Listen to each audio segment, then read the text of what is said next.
When I was in middle age, my hormones controlled about 90% of my brain. What made up the other 10%?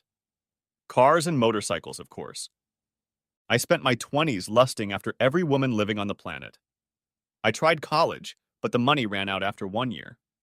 I met the love of my life, Anne, served 2 years in the Marines, and then married her as soon as I got out. After 2 years of marriage, we went into debt up to our eyeballs, buying a small two-bedroom house. To my horror, Anne got pregnant and 9 months later gave birth to our first son. Someone closed, let me rephrase that. Someone slammed the damn door on my carefree life, and I wasn't happy about it. In those days, if you found out you had a bun in the oven, you didn't care about it. You just accepted it and moved on with your life. Our cute two-seater was replaced by a family car, and we no longer went somewhere just on a whim. We now had to plan and take the house with us. Lovemaking was down from 9 times a week to 2 or 3.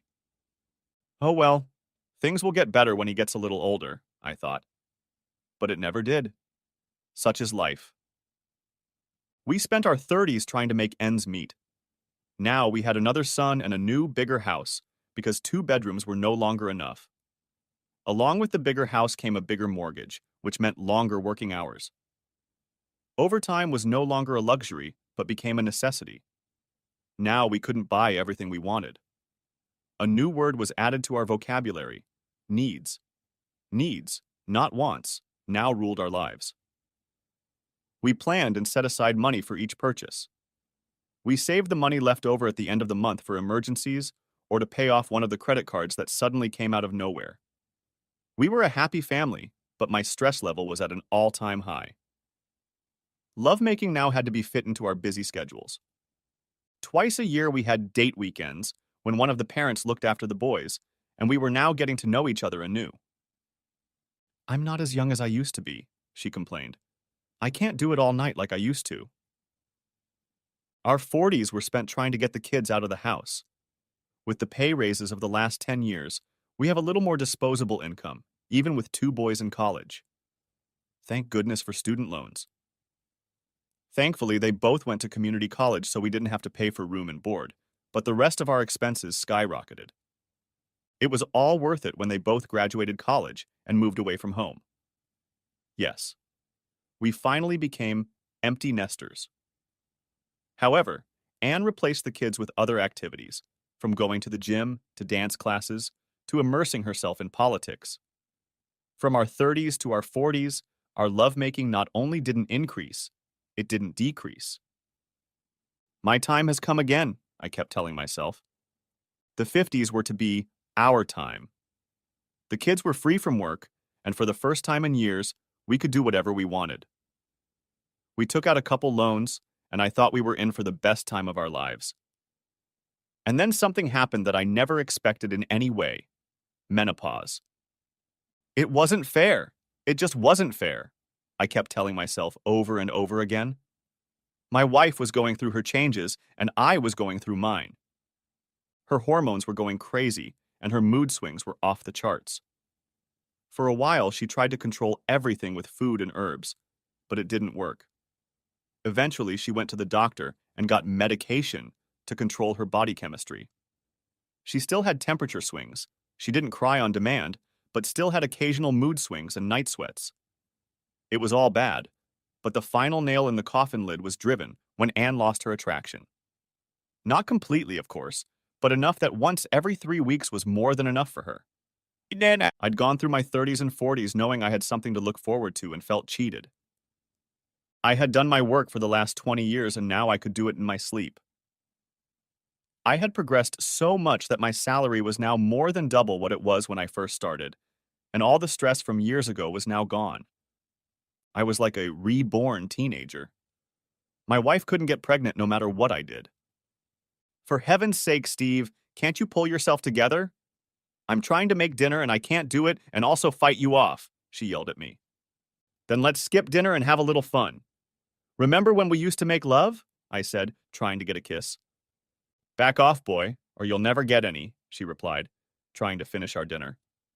Was I upset? Yes. But what the hell was I going to do? Interrupt her? I said to myself.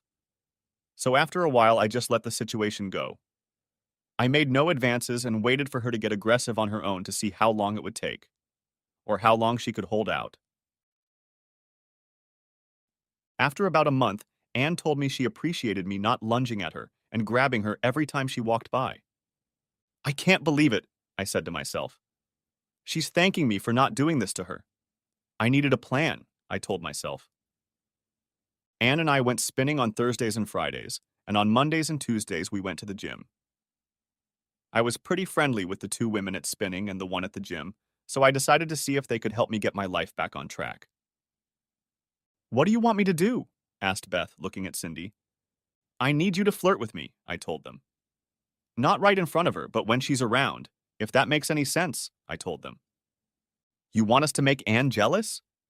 And you think that's going to do you any good? Asked Cindy. I just want her to think that other women find me attractive and desirable, so maybe she'll appreciate me a little more, I told the two of them. So this is all about sex? Asked Beth. I told you he misses Cindy, Beth laughed loudly. Look, Steve, Anne and I are friends, and I don't want her to be mad at me. We'll play your little game, but just not for long. And if it gets out of hand, we'll call it a day. Okay? Thanks, guys. This won't take long. I'm just trying to get our lives up and running, that's all, I told them. And it wasn't a lie. Tammy from the gym agreed too and thought it might be fun. She, like me, was a runner, and we had run and talked on the treadmills more than once.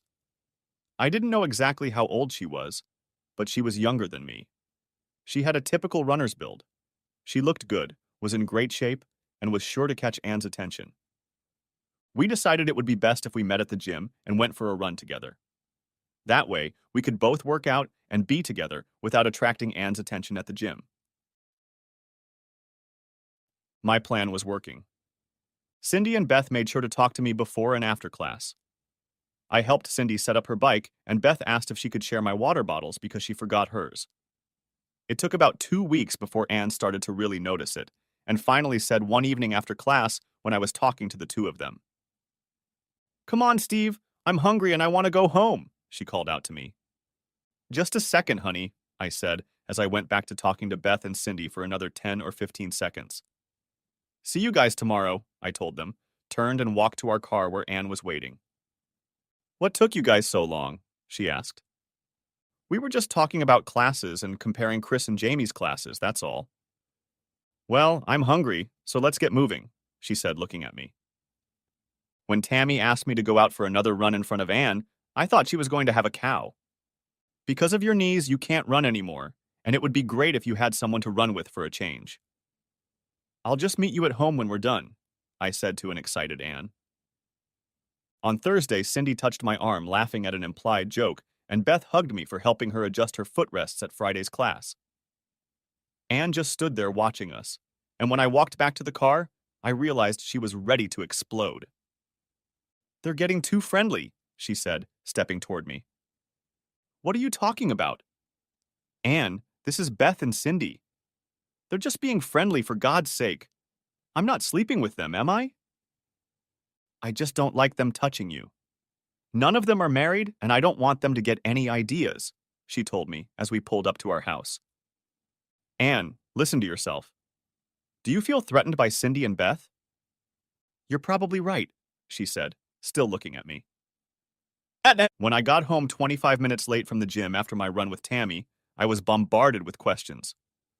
Why was I late? Where had we been running? And why hadn't I called if I knew I was going to be late? Anne, I don't carry my cell phone with me when I run, and it was such a nice evening that we decided to go the extra mile, I told her. We stopped by the hospital and then ran past her apartment and stopped for a glass of water before heading home, I told her. You stopped by her apartment? She asked. Yeah, just for a second to get a drink of water, I told her in my most sincere voice. She has a really nice apartment, and although it's a little small, she has a huge bedroom. The seed had been planted. What the hell were you doing in her bedroom? Shouted Anne back at me.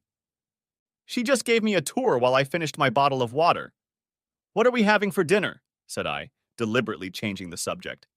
Today, I don't want you in some damn girl's bedroom, you hear me? She shouted. Okay, No more bedrooms. Happy now? I asked. So, what are we having for dinner? We hadn't had anything in a while, and when Anne asked if I wanted to do something this evening, I waved it off for the first time in our marriage. You don't want to have fun with me tonight? An astonished Anne asked. My leg cramped up during my run today and it's starting to tighten up again, I told her.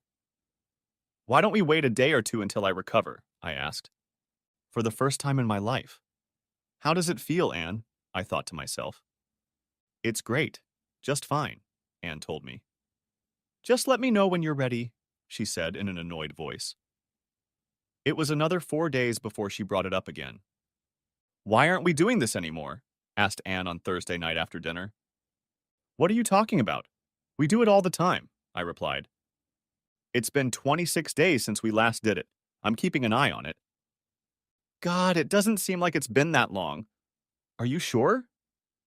She tossed me a calendar. See for yourself. April 16th is the last time. I looked at it, and April 16th was circled in red. I'm not saying you're lying. It just doesn't seem like that long ago, I told her. You don't kiss me anymore. You don't hug me anymore, she said in an accusing tone. Wait a minute. Aren't you the one who was always complaining about how I'm all over you? That I'm acting like a love-starved teenager and you don't want anything? Or maybe it was someone else who was thanking me for leaving her alone? I said sarcastically. Make up your damn mind, Anne. Either you want it or you don't. Which is it? Not wanting to fall behind, Anne went on the offensive. Well, if you're not getting it from me, Steve, then who are you having fun with? Probably with that tramp Beth, or maybe you're taking another tour of Tammy's bedroom, she said, getting even more angry. Anne, I don't get anything from anyone but you, and even then it doesn't seem to be very often, I said with a smile, hoping to lighten the mood. It didn't work. If I even think you're cheating on me, I'll chop that son of a bitch off, she yelled back at me. It was a joke, honey. It was just my own sick way of making a joke, I tried to tell her before she stormed out of the room. I tried to start something that night, but all I got was her rebuff. Maybe you should call Beth or Tammy. Maybe they have some damn time, was all she said. Anne was furious all weekend. I tried to apologize a couple of times, but got nowhere. Damn it, my plan was worse than a failure. At least I used to get something before, but now it was less than nothing. On Tuesday, I went for a run with Tammy. At least I had a friendly face to look at every night we ran together. Tonight, I need you to push me hard. I have a 10K run on Sunday morning, and I want to test how fast I can run it, Tammy explained. We've been running at her pace for the last month, and today she wanted to run at my pace. I ran a little slow for the first half mile, and then picked up the pace for the next mile and a half. Are you tired of me already, Steve? Or is this the best you can do? She teased me. Okay, girl, hang on to your thong and see if you can keep up with me, I replied.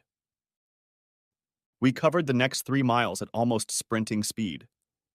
A quarter mile before the finish line, I started yelling at her to pick up the pace. Come on, girl, get moving. You don't have to swing away from me, I yelled to her. When I saw her apartment building, I started sprinting. Come on, Tammy, push it. Don't leave anything in the tank, I shouted as we both panted our asses out. I thought she was going to throw up as we pulled into her parking lot. Good job, I told her as we both walked around trying to regain our breath. If you run like that on Sunday, no one will touch you, I said, and high-fived her, after which she gave me a sweaty hug. Thanks, I needed that. Surely I can't talk you into running with me on Sunday. I told Anne I'd invite her to brunch at Tony's to make it up to her. She's been on edge for the last 2 weeks, and I'm trying to win her favor. And maybe in bed, I said with a smile. Well, come on up. I'll get you a Gatorade and send you home, she said as we walked hand in hand to her building. After having 2 small drinks, I went for a 2-mile jog to my house. I didn't see Anne when I walked in the door, so I headed to the shower for a well-deserved shower. I showered, shaved, and brushed my teeth. I was just getting out of the shower when I saw Anne in the doorway. Washing off the evidence? She asked, putting her hands on her hips. What? Said I, not believing what I thought I had just heard Anne say. You heard me, she said, turning around and walking down the hall. And what the hell did I do? I said, finishing wiping myself off. I found Anne pacing back and forth in our bedroom. I can't believe you slept with her. You're almost old enough to be her father. Anne, what the hell are you talking about? Don't play dumb. I'm not that stupid, she snapped back. I followed the two of you today. After your run, I saw the two of you heading toward her apartment, holding hands. I waited for you to come out and left 10 minutes later. It doesn't take a rocket scientist to figure out what you two were doing there. Anne, are you out of your mind? Just listen to yourself. I went in for a couple glasses of Gatorade, that's all. There was no hugging, no kissing, nothing. If you want, let's go to bed right now. You'll never touch me again, she hissed back. I guess I should have thought before I answered. What else is new? I said, which only made her even angrier. Our emotions took over, and we traded insults like a pair of small children trying to hurt each other as much as possible. How would a dried-up shell of a woman like you know? Bad move, Steve, was all my brain said. For the next 20 minutes after the bedroom door was slammed in my face, I tried to retreat. I sat in the hallway with my back against the door and listened to Anne cry nonstop for the next 2 hours. After that, things quieted down. I knocked on the door several times, but got no answer. I went down the stairs to the kitchen, made something to eat, and spent the night on the couch trying to figure out how I was going to get out of this situation. I woke up sometime around 6:30 and went upstairs to an empty bedroom. The bed was made, but she was gone. Sometime during the night, Anne had gotten out of our house and gone somewhere. I showered and got dressed for work. It had been a long day. I wrote a dozen emails to her at work asking for forgiveness before I could fill up the voicemail account on her cell phone, but got no response. After work, I went to look for her, but came home to an empty house. Anne entered the gym and glanced around the workout area before she noticed her. Tammy was just getting off the machine, wiping the sweat off herself in the machine, when she felt a bump that made her fall to her knees. Anne came up behind her and swung with all her might from somewhere on her left side. "Leave my husband alone," she shouted. "Find a man of your own and stop sleeping with mine, slut." Anne had picked the wrong girl, that was for sure. She had already started to turn away when Tammy rose to her feet and pounced on the surprised Anne with a cold look, taking her to the ground. "Bitch, don't you dare raise your hand to me again, or I'll mop the floor with you. I won't sleep with your damn husband, but after this, if he asks me to, I'll gladly give in to him." "It's not my problem that you can't satisfy your man," Tammy said as she walked away. Anne lay like that for about 20 more seconds before one of the trainers helped her to her feet. "Are you okay?" he asked. "No, I don't think I'll ever be okay again," she replied, and walked out looking at the stunned group of people. "I'll never be able to show my face out there again," she said as she got into the car. The knot on her face, just under her left eye, began to throb and swell as she pulled up to her son Kenny's house. His wife Lisa met her at the door and asked what the hell was wrong with her face. "Lisa, questions later. Just get me some ice, please." A frozen bag of peas applied to her face for 20 minutes reduced the swelling, but it was clear to Anne that she was going to have one hell of a bruise. "Anne, who did this to you?" asked Lisa. "I did it to myself," was all she answered. When Kenny got home shortly afterward, he was furious when his mother didn't tell him how she got the black eye. "Daddy didn't do that to you, did he?" "No. Your father never raised a hand to me in all the years I've known him. He was the kindest and most compassionate man I've ever known. I'm just sorry I drove him away. I hope his next wife will be to his liking." Kenny finally reached me on my cell phone. "Dad, you need to get over here right now. There's something wrong with Mom and she's not right in the head. I don't know what's wrong, but I think you need to get her to the hospital right away," my son told me. I never would have thought that Anne would end up at Kenny's because Anne didn't really care for Lisa. She thought Lisa was pushing Kenny too hard so they could have the best things in life. Who would have thought it? "Anne, what happened to your face?" I asked, walking into the living room. "Steve, let's just go home." Anne stood up and took my hand. The ride was quiet until Anne spoke. Tammy and I got into a fight at the gym. I told her to stay away from you after I hit her. She hit me back and told me she wouldn't sleep with you. As you can see, I got the worst of it, Anne said as we pulled into the garage. When we got into the house, I should have grabbed her, told her how much I loved her and that she was all I cared about. Instead, I did something really stupid. I told her the truth, that I was just trying to make her jealous. When I tried to explain what I did and why, she just looked at me without saying anything. But that didn't last long. Mount St. Anne was about to erupt. Let me get this straight. You set this whole thing up with Beth, Cindy, and Tammy to make me jealous so I could have more fun with you? Didn't you?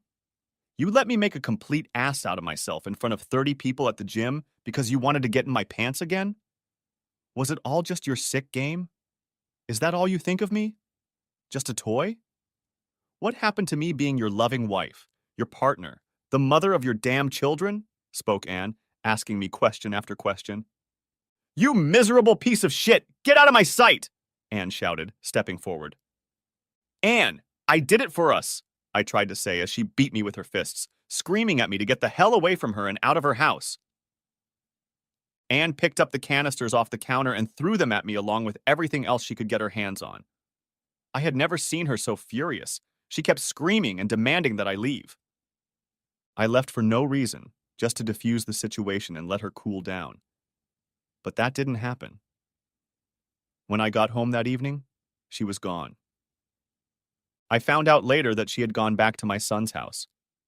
On Thursday, after I left for work, Lisa came into the house and took some more of her clothes. I spent the rest of that week eating crow and trying to get Anne to talk to me. I found out later that she had talked to both Beth and Cindy and had lashed out at them as well. As I said, my plan failed. All the next week I called, emailed her work, and even traveled to my son's house to talk to her. Nothing helped. Mom doesn't want to see or talk to you, Dad, Kenny told me. Just let me talk to her for a minute, I begged him. I'm sorry, Dad. I think you really screwed up big time this time, he told me. On Friday, I got the surprise of a lifetime. Mr. Stephen Moore? A man asked when I opened the door in my running clothes. Yes, what can I do for you? You've already been served. Have a nice day, he said as he handed me a manila envelope. I didn't even bother to read the papers. 2 minutes later, I was already in my car, heading to my son's house. The son met me on the steps. You son of a bitch! You let me stay in the shadows! I shouted at him. Where the hell is she? She and Lisa took off because they knew you'd be here sooner or later.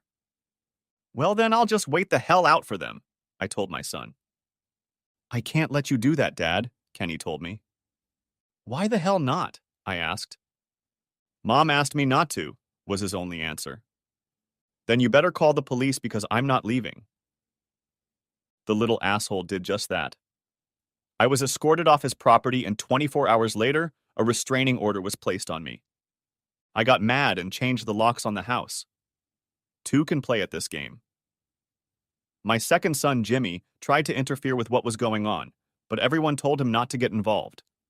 Things got really bad when Anne tried to get her clothes out of the house. Lisa and Kenny came to the door, but I wouldn't let them in.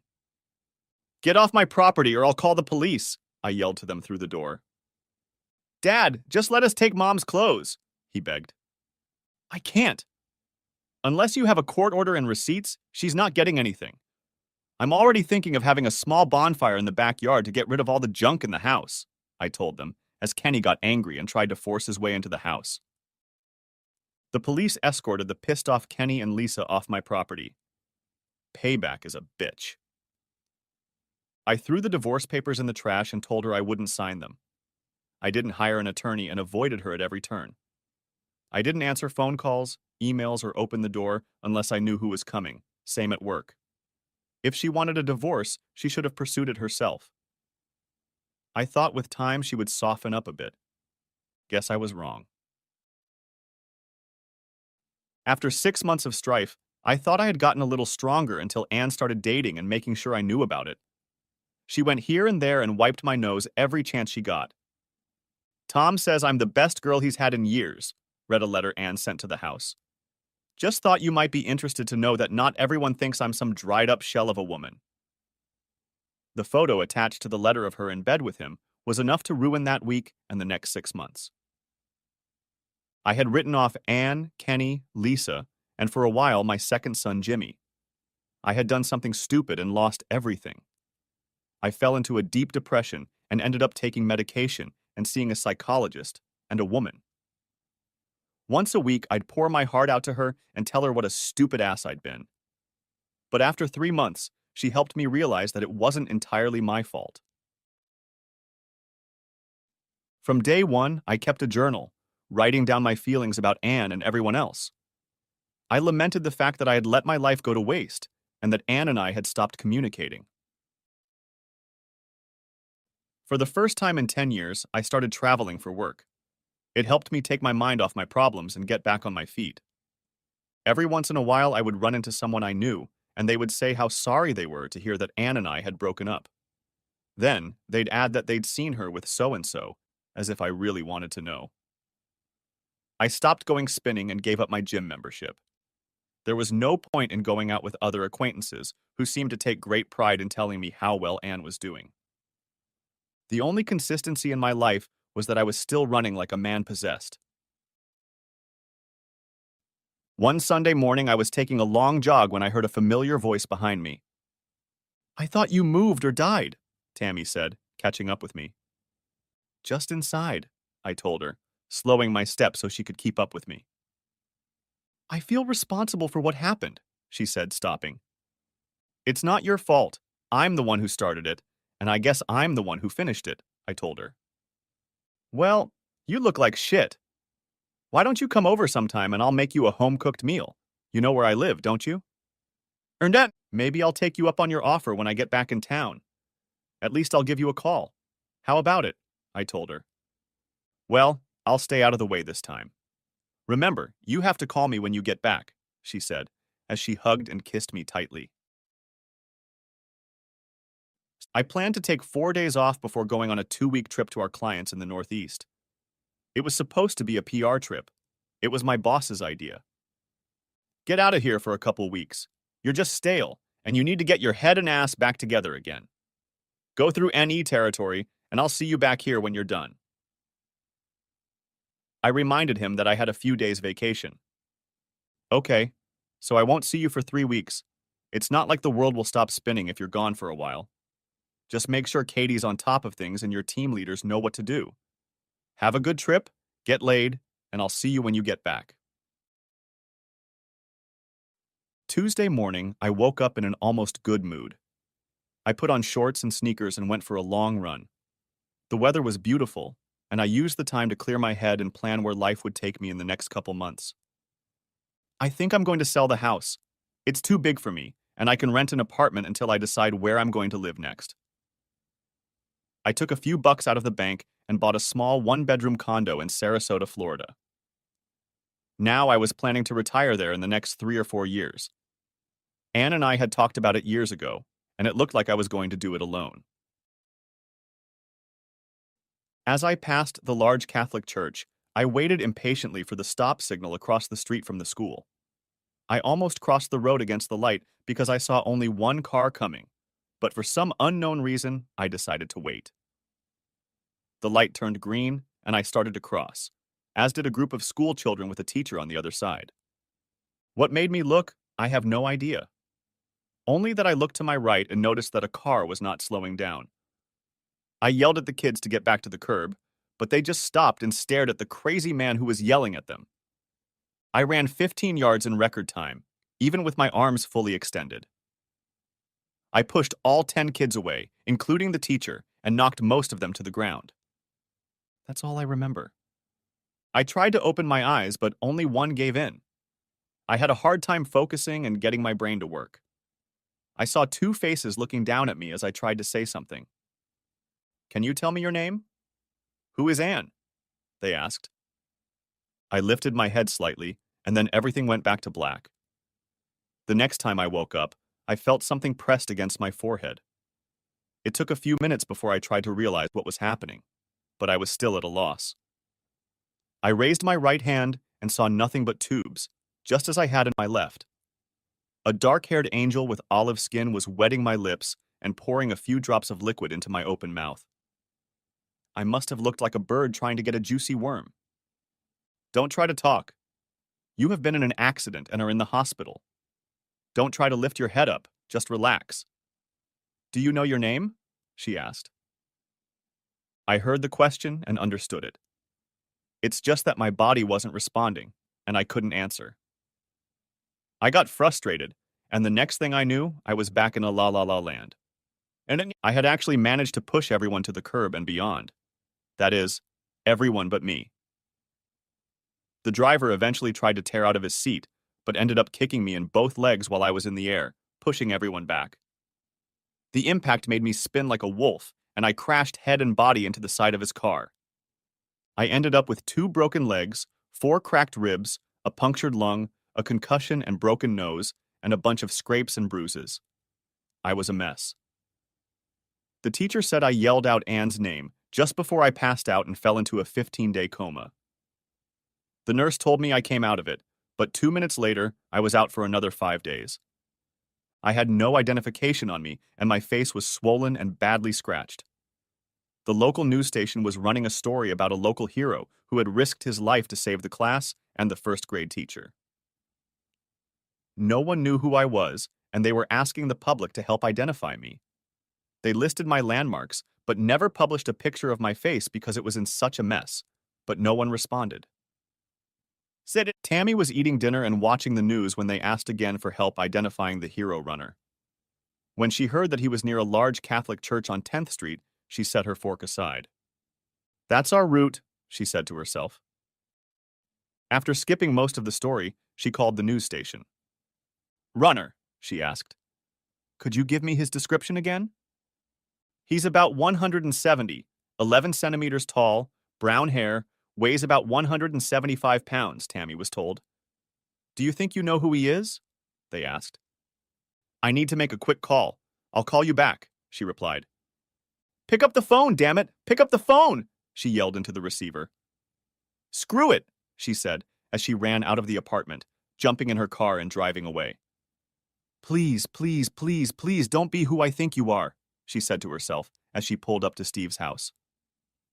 His car was parked outside the garage, and after knocking on the door for 5 minutes, she tried to look in the windows. Can I help you? The man asked as she walked back to the house. Have you seen Steve lately? I'm a friend of his, and there's no way I can find him, she explained. Last I heard he was out of town for a couple weeks, but that was a long time ago. The last 2 times I've mowed his lawn, but I haven't seen any fur or pelt. It's too bad he and Miss broke up. He took it really hard, he told me. Do you have a key to his house? I asked. I have a key, but only for emergencies. Take my word for it, this is an emergency, Tammy said loudly. It looked like someone had gone to get a newspaper and hadn't returned. Coffee was brewed, but not started. Bagels and butter were on the kitchen table, and the bathroom light was still on. What hospital is he in? Asked Tammy, writing down the news and getting ready to leave again. Just lock up. I have a bad feeling I know where Steve is, she said as she pulled away. His face was still swollen and puffy from his broken nose. The cuts had already begun to heal, and it didn't take Tammy more than a minute to recognize him. He mentioned Anne's name several times and is no longer in a coma, but he hasn't fully regained consciousness yet, his personal nurse told Tammy. When he was in a coma, the church sent someone to read to him every day, and now they're paying for his care. He's kind of our local celebrity, the nurse said with a smile as she gently brushed his hair off his forehead. His name is Stephen Moore, and he lives at 1725 Southeast 12th Street, I told her while she wrote everything down. I gave her the name of the company he works for and told her that Anne is his ex-wife. I gave her my name and phone number and asked her to keep me updated on his condition. I can't believe no one noticed Steve was missing. Hell, didn't his job even bother to check on him when he didn't show up? What about his kids? Then I remembered that after the divorce, Steve no longer had any contact with them since they took Anne's side in the divorce. I was going to call them when I got home, but the news channel beat me to it. Breaking news, one of the evening newscasts blared. The hero of St. Mary's Church has been identified as Stephen Moore of Orlando, Florida, the spokesman announced. He is still at Mercy Hospital recovering from his injuries. The only word he uttered after his heroic act was the name Anne. So, Anne, if you're out there somewhere, Steve is looking for you. Even national news outlets picked up this story. I guess everyone wanted to hear the good news. Everyone found out about it almost immediately. Steve's family and friends called each other and converged on the hospital, where they were greeted by an absolutely furious Tammy. He was in a coma for 30 days and no one missed him? What kind of family does he have? She yelled at them as they all made one excuse or another. All he wanted was his perfect life back, his 2 sons and the wife he loved more than life. And you, instead of talking to him and trying to work things out, blindly threw him in the trash. You all make me sick. So go home to your beautiful lives and leave him alone because none of you deserve him. I think he's shown everyone what he's made of, and so have you, she said as she walked back to his room. They chatted for a while, talking to the doctor and giving the hospital all the medical information they needed. Tammy was sitting at his bedside holding his hand when Anne entered the room. "Get out of here!" Tammy shouted to her. "You gave up on him. He's no longer your husband to kick. So go back to your boyfriend and your beautiful new life, because God knows I'm going to drop you where you stand if you don't get out of here in the next 10 seconds, Tammy said, getting to her feet. Anne cried and walked out. She talked to the doctor, gave him her cell phone and work number, and asked him to be sure to let her know of any changes in his condition. Then she drove to his house, and an elderly neighbor met her as she pulled up in front of the house. "Well, isn't this an event? Steve put his life on the line, saving all those kids without even thinking about the consequences. When he gets out, all the neighbors are going to throw him a big party. I heard his teacher visits him every day after the accident. She calls him her knight in shining armor. I guess I can't blame her," he told me. I asked if he had a key to the house and if he would let me in. "I think it'll be fine. Everyone was surprised when you two broke up. Your husband took it very hard, but I think you already knew that." He let me into the house and left. I had no idea what I was even doing in Steve's house. I hadn't been back since he'd changed the locks and Kenny had taken all my stuff. Nothing had changed. Hell, even the empty hangers were still on the living room floor where he'd thrown my clothes. I went upstairs to what used to be our bedroom. Other than the absence of my clothes, it was exactly the same except for a few holes in the wall that Steve had probably taken out his anger on. Opening the night table drawer, I found that all my stuff was still there, and Steve's stuff was stacked on loose sheets of notebooks. I sat down on the bed, picked up his pillow, brought it up to my face and smelled it. It was Steve's scent, and I continued to hold it to my chest. I placed the pillow against the headboard and lay on his side of the bed, looking up at the ceiling. What made me grab the top notebook, I'll never know. I just grabbed it and opened it. It was Steve's last journal. "I never knew," was all Anne said to herself as she began to read the outpouring of emotion that Steve had spewed onto the paper. His heart and soul were laid out in those 4 notebooks. It took me almost 3 days of non-stop reading to read all 4. About halfway through, I thought maybe I shouldn't read them, but I couldn't stop. He talked about our life together, the good times and the not-so-good times, the breakup. I had no idea that he loved me so much and how much I had hurt him for the past 14 months. I never knew about his depression or his plans to retire. I cried until my tear ducts were empty. I cursed myself as he wrote that he forgave me but couldn't forget what I had done. By the end of the week, I returned to the house and retrieved his journals. Walking down the stairs to his room, I turned on his computer. Hell, he hadn't even changed his password when I logged into his AOL account and checked his email. I deleted all the junk and made a note to call his boss tomorrow. When I saw the email I had sent him all those months ago, I started crying again. He had saved it, and when I opened the picture, I thought I was going to die. I sent it just to hurt him as much as possible, and I guess I succeeded. I almost deleted it, but it wasn't my computer anymore, and I wasn't even allowed in the house, let alone Steve's computer. Day by day, I got better. The bandage was removed from my left eye, and my nose had to be straightened with surgery. My ribs were healing, as were my legs, but under the cast, they itched like a son of a bitch. Fortunately, I only had a mild concussion and no brain swelling, but I'm not back to normal yet. The doctor said the best thing for my body was to stay in a coma.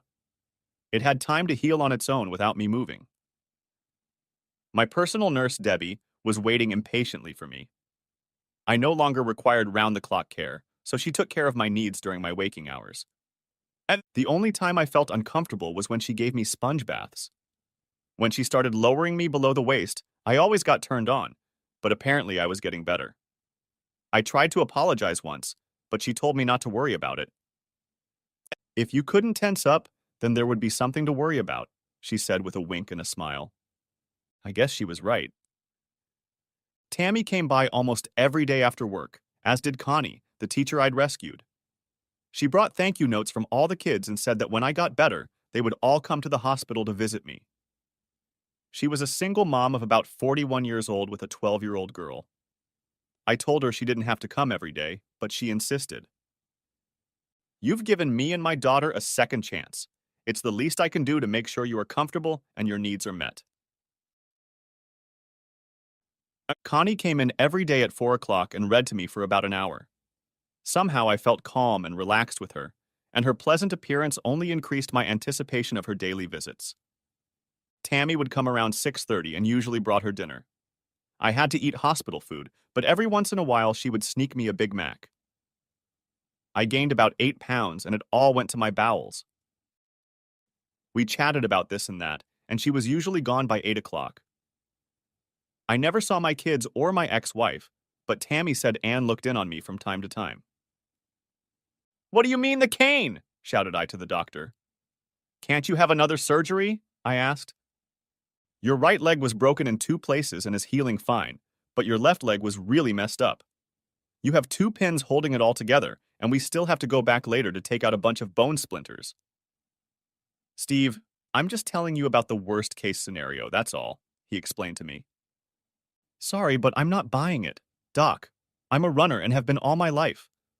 I don't have much of a life outside of this room, and now you're telling me I can't even do this anymore. I won't accept that, I told him. What else could go wrong? The work was going great. The team tightened up, and I told them more than once how much I appreciated it. Kathy kept me in the loop, and the 2 of us got everything done on time. My checks were going into my savings account, but none of my bills had been paid in the last couple months. I guess I wasn't thinking clearly about who else should be paying my bills, but me. When the bank sent a foreclosure letter and informed me that my insurance company had dropped me, I was furious. It only took one call to each of them to explain my dilemma. Do you really want to be known as the company that abandoned me when I was in a coma after saving 10 small children? I said to the insurance company. I used the same line with the mortgage company, and they even went so far as to waive all late fees. However, it was time to make decisions, especially regarding the house. The next day, I contacted a realtor and put it up for sale. Anne was going to get half, but it was time to end the loss and move on with my life. At 10 weeks, I was sent home with a nurse. Guess who? Since there was no one at home to take care of me, Debbie was assigned to take care of me. She moved into the guest room and only stayed there at night when I was in trouble. Tammy and Connie still came to see me in the evenings, even though I told them it wasn't necessary. Kenny called and Jimmy came to see me the day after I got home. They both apologized for not being there for me. I told them to forget about it, which I did. But I told them I'd put the house on the market. You can't sell the house, Dad. Where are you going to live? They asked. I'll find an apartment close to work, and in a couple years I'll move south anyway. Have you talked to your mom about that? Asked Kenny. I haven't talked to your mom since last year. Why the hell would I talk to her now? I asked. Please just leave her out of this, okay? I already know what she thinks of me. Friday night, Tammy, Connie, and her daughter Rebecca had a pajama party. We had pizza, beer, and pecan pie. I wasn't allowed to drink beer because of the painkillers, but I had 2 mugs anyway. It wasn't until 10:30 that I found out the real reason for the sleepover. Tammy had taken Rebecca to the store to restock the fridge, and Connie had burst into my room in a fit that would have raised a dead man. I know it's been a long time, and I know you can't do much, but I have to do this for you today. Connie, you don't have to do that, I replied. I know that, but I want to, she said. We got busy, but later we had to stop when the other guests came back. When the cast came off, it was both a relief and a weight. To start, I was scheduled for physical therapy 3 days a week.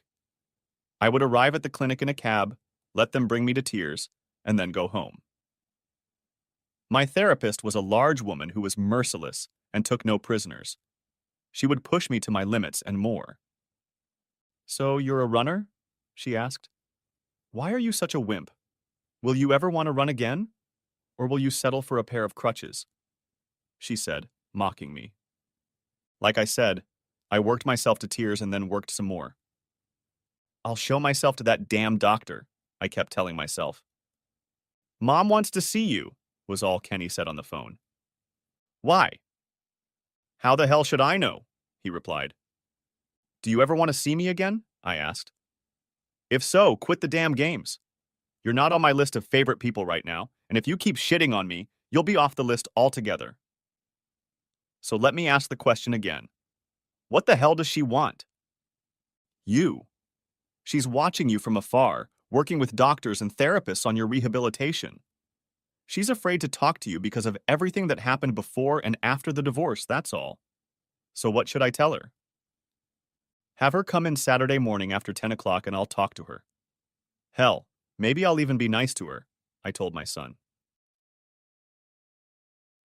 Friday night, Connie had some business to attend to, and Tammy stopped by on her way to see her. Anne wants to see me, I told her.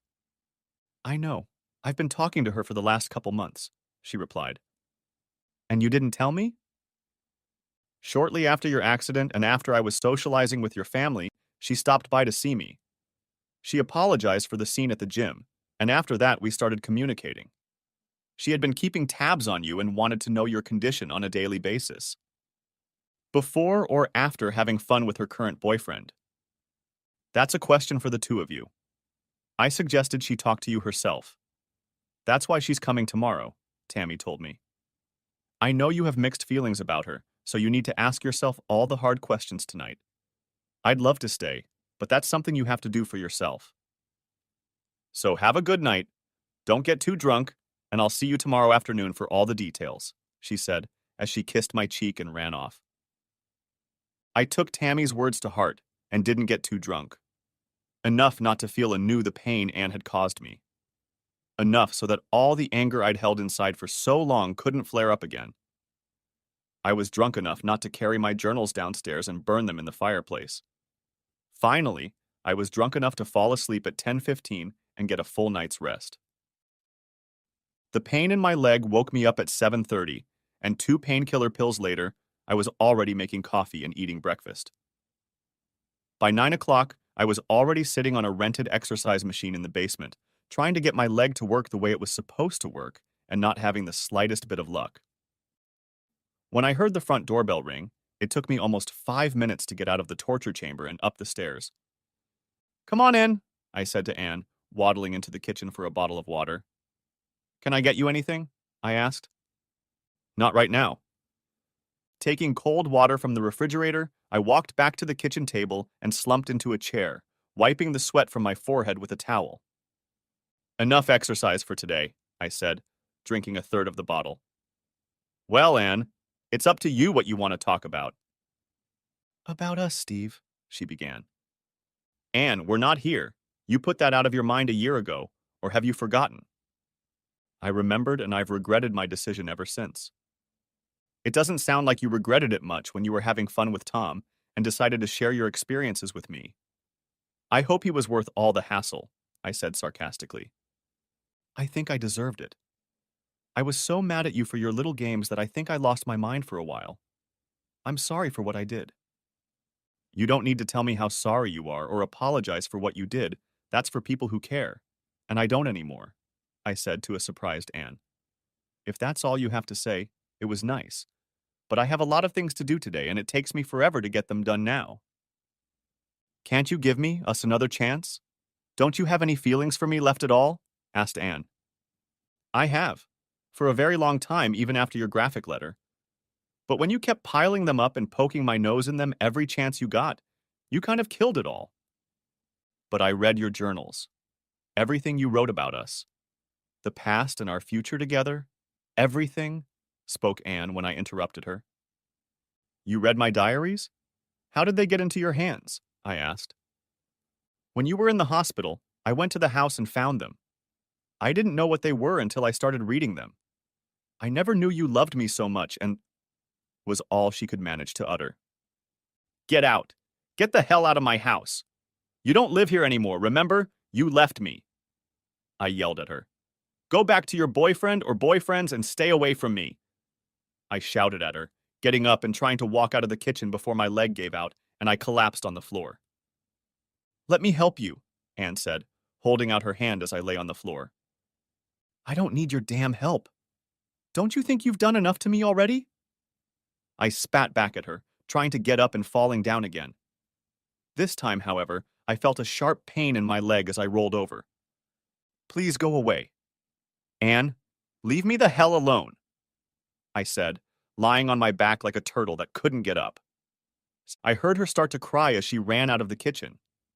The front door slammed shut, and I was alone again both inside and outside. I lay like that for at least 15 minutes before I tried to get up again. I crawled on my stomach and my only good knee to the couch and then dragged my busted ass onto it. I was sweating like a pig as I either passed out from the pain or fell back into a coma. When I opened my eyes, I knew exactly where I was this time. You're not listening to me, are you? The doctor said to me as we moved toward the operating room.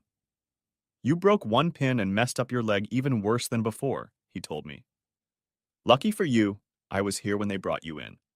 So relax, you know what to do, and I'll see you tonight. Waking up in the ward, I saw the same nurse I'd first seen a few months ago. You couldn't get away from me? She asked. I missed the gourmet meals and sponge baths, that's all, I replied, trying to distract myself. Relax, get some sleep, and I'll be there for you when you get to your room. Tammy read me the riot act and pulled me apart on one side and the other as soon as she walked through the door. I leave you alone for one damn minute, and you end up back in the hospital. Don't you think I have nothing better to do than babysit your ass in this place? She yelled at me. Not really, I said with a smile. She laughed. I laughed a laugh that hurt like hell. I found you on the couch with a pin sticking out of your leg. You were bleeding like a piglet. You're just lucky I got here early and found out about your meeting with Anne. If I hadn't, you could have lost that damn leg, and then who would be running around with me? Said Tammy, slapping my arm. Now that we got that shit sorted out, what happened to Anne that put you back in the hospital? Nothing much. She wanted to get back together and apologize for putting me through hell, that's all, I told her. And? So what? I replied. And what the hell did you say to her? Asked Tammy. What do you think I told her? I told her to leave me alone. That's what I told her. And what did you actually say to her? You've been pining for her for the last year. I know you didn't fail. You couldn't have been that stupid. Tell me you didn't fail a second time? Tammy said this with a look on her face. Maybe I was a little mean to her, especially after she said she read my journals. Can you believe she read them? I asked. Steve, I read your damn diaries. When I was looking after your apartment, I found them and read them in one weekend. They were very good. For heaven's sake, hasn't anyone read them? Maybe we should publish them in the paper. Then everyone would be aware of my business, I said with irritation in my voice. Well, if you didn't want anyone to read them, you should have put them away. They were in my damn bedroom, on my night table.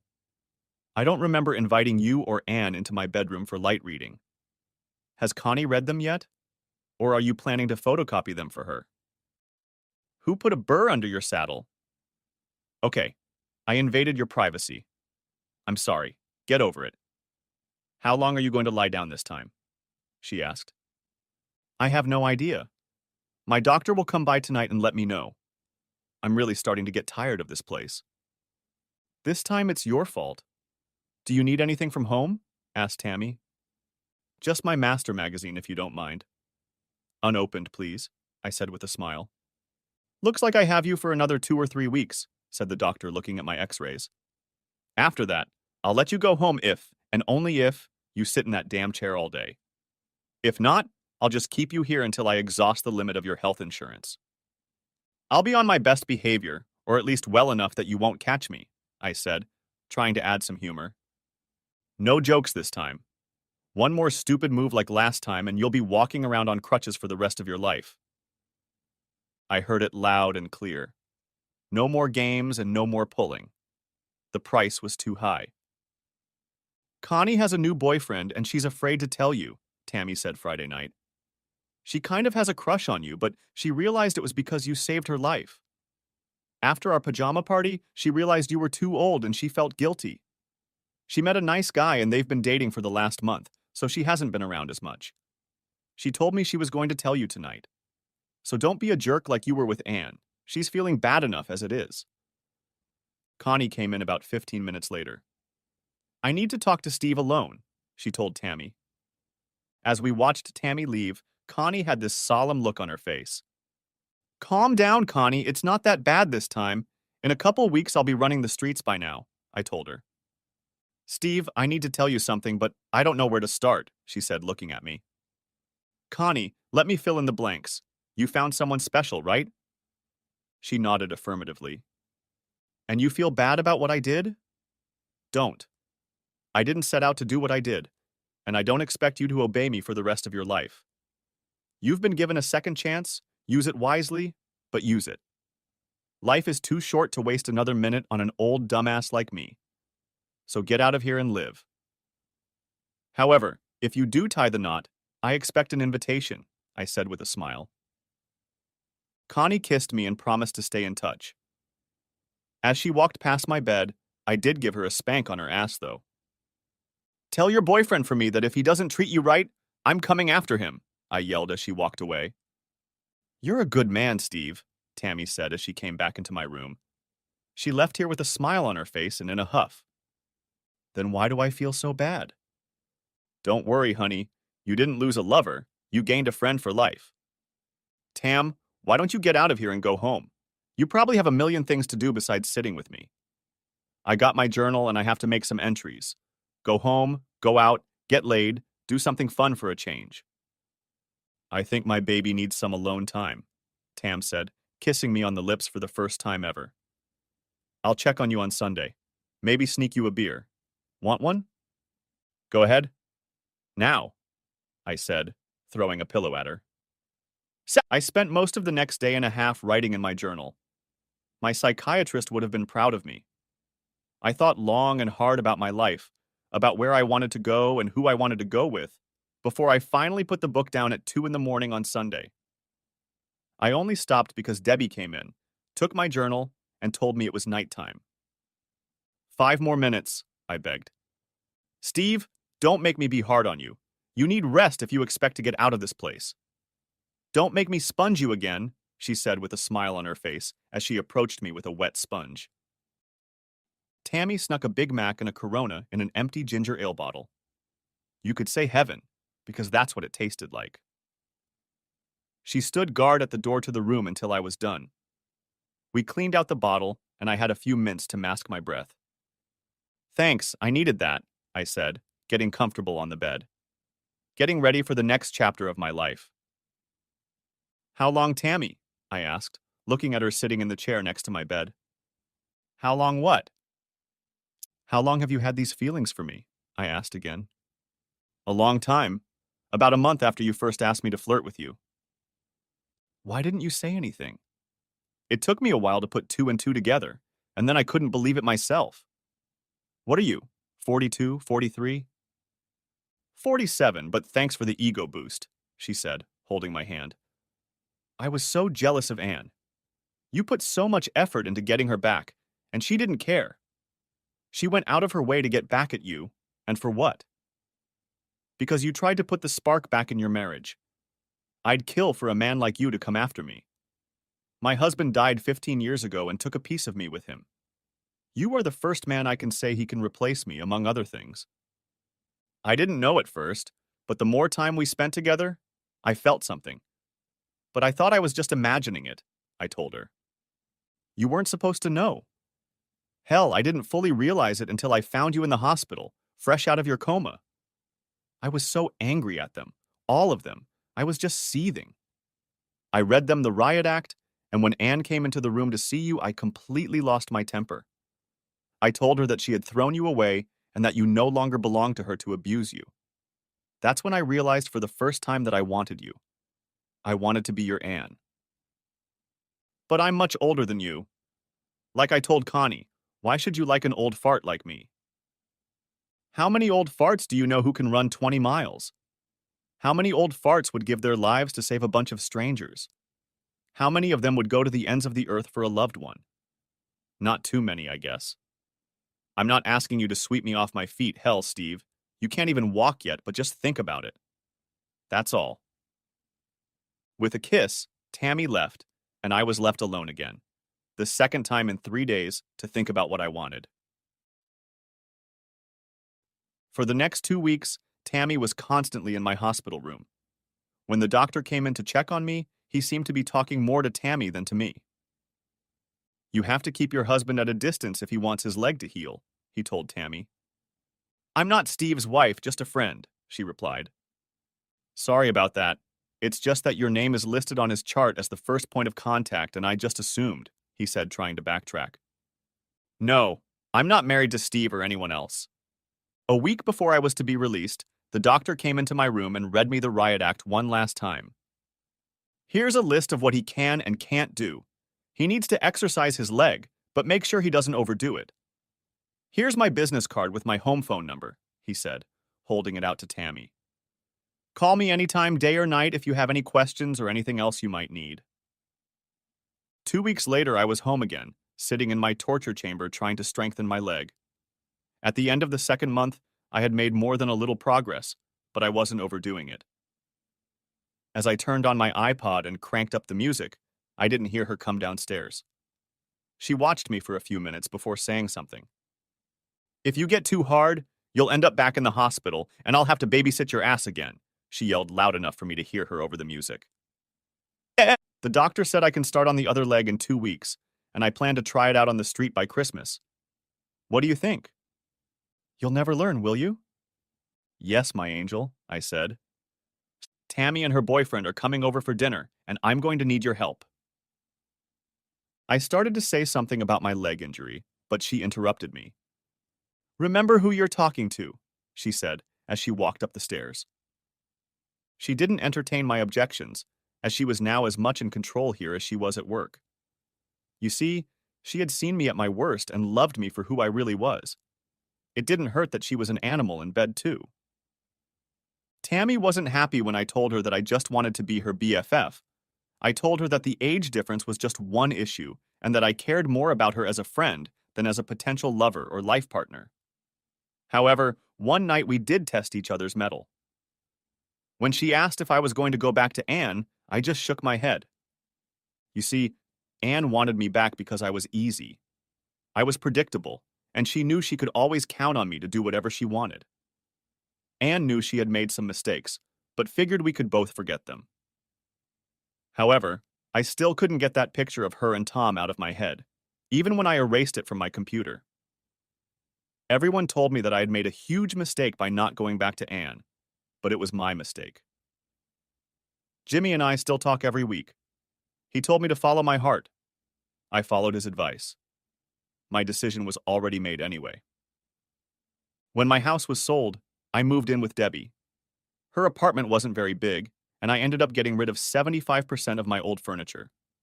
You see, she had a big double bed, and for more than a few weekends we never left the bedroom. I guess you could say, we lived for love. After one of her famous sponge baths, we took things to the next level more than once. The last 2 weeks in the hospital were hardly the best 2 weeks of my life. We had plenty of time to talk and get to know each other better. We had more than a few things in common, and our differences didn't even reach a fraction of a percent. She was just what the doctor ordered.